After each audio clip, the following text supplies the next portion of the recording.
This is a little video summarizing pages 40 through 80 in the book Monster by Walter Dean Myers. Zinzi testifies about knowing who was in the crime of murdering Mr. Nesbitt because he wants to get lighter time in jail. A flashback occurs when Steve is with his friend Tony, who gets hit by a tough guy that Steve accidentally throws a rock at.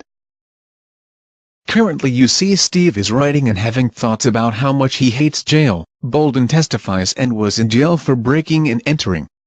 Bolden was also charged for assault which were eventually dropped. Bolden and Zinzi have a conversation about the cigarettes from a guy that was involved in the drugstore murder. Steve and King have a conversation about it being hard getting money and it gives them the idea to rob the drugstore. Hey, we should rob a drugstore. That will get us easy money and drugs. Bolden is still testifying about the conversation between him and Bobo.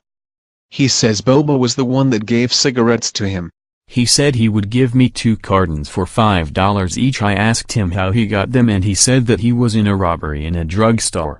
I didn't ask no more, I just wanted the smokes. He was also asked how long he would be in jail for the assault. He claims he wasn't convicted.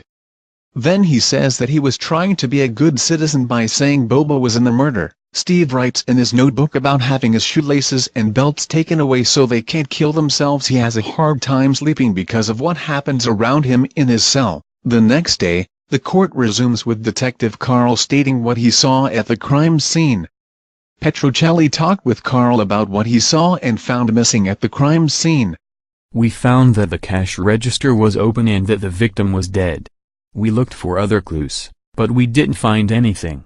We questioned a number of people that we felt had some knowledge of the crime. Mr. Zinzi told us about Mr. Bolden, then Mr. Bolden told us about Mr. Evans and Mr. King. Carl is still testifying and Briggs is asking if he searched for fingerprints. Carl states that he didn't find any that were suspected to belong to the perpetrator. We will check the fingerprints when we find them.